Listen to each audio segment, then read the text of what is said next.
The English War of the Roses ended with a change of dynasty as the Tudors ascended to the throne. Among the most renowned members of this family are King Henry VIII and Queen Elizabeth I. However, history might have unfolded differently had it not been for a young French girl from the Valois family, who found herself in London a century earlier. Catherine, the daughter of the Mad King Charles VI, is rightly called the mother of all Tudors, for it was she and her husband who laid the foundation for the dynasty. She was born in the first year of the 15th century, during a brief period of peace between England and France. The 10th child of Charles the Mad and Isabella of Bavaria. Her parents were too consumed by their own struggles to care for Catherine, so she was placed in a convent in Poissy at a young age, where her sister Marie had already taken vows. But this princess was not destined for such a fate. Her hand was sought after when Catherine was barely 8 years old. The English neighbors sensed his power. Numerous defeats had drained the French kingdom, and it was further torn apart by internal strife among powerful clans. So when suitors arrived from London, they boldly demanded Normandy, 2 million gold crowns as a dowry, in English terms, and practically all of Aquitaine. They thought, why negotiate? They should be grateful that their daughter was being offered to the future ruler of England. But even if Isabella of Bavaria had sold all her jewels, she could not provide such an extraordinary dowry for her daughter. 600,000 crowns was all that was prepared for Catherine de Valois. The English were displeased. Negotiations for the marriage stalled, although everyone in London was quite taken with the portrait of the princess. In the 4 years that followed, French politics underwent dramatic changes. The rift between factions within the kingdom reached its peak. Isabella of Bavaria allied with the Burgundians against her own son, and to solidify her position, she sent a message to London. The new ruler, Henry V, quickly crossed the English Channel. Upon meeting the beautiful Princess Catherine, he realized that the marriage was meant to be. Isabella's plan was for the English king to marry her daughter, thereby making them the rulers of the two united kingdoms. Their children would be known as kings of England and France. Henry and Catherine were wed. The following year, they entered London, where the English crown was placed upon Catherine's fair head.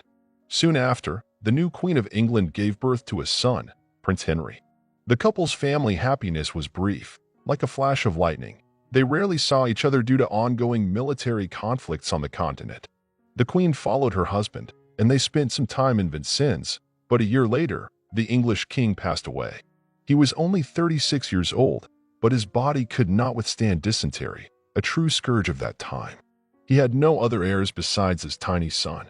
But what could an infant do, even with a crown? More precisely, 2 crowns.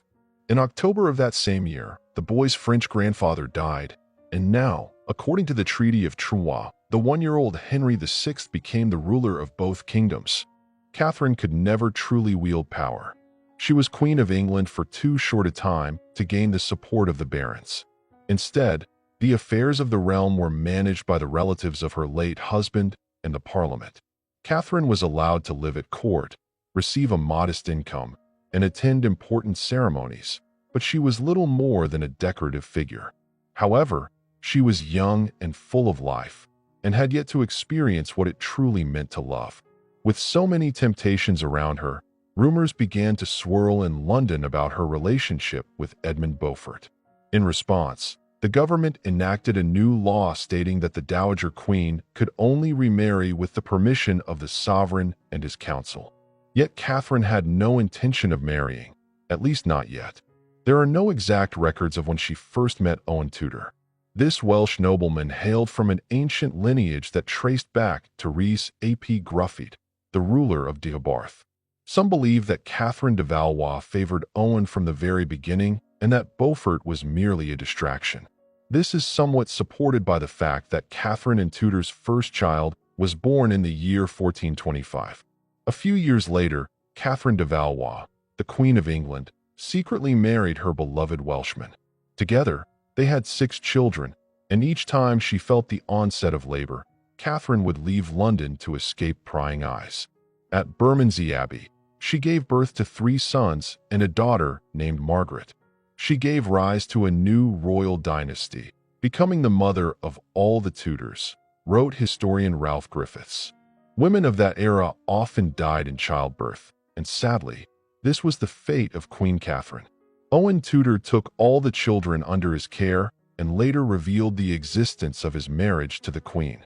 However, Tudor's opponents claimed this was a fabrication, which meant that Owen's children were considered bastards.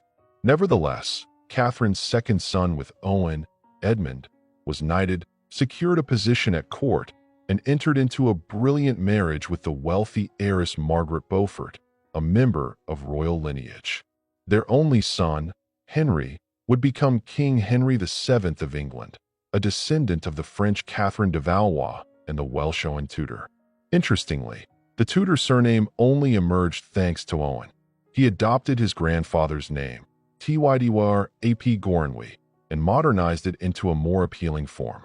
In contrast, Catherine is remembered solely as de Valois. She was never referred to as Tudor, as many historians continue to question the legitimacy of her marriage.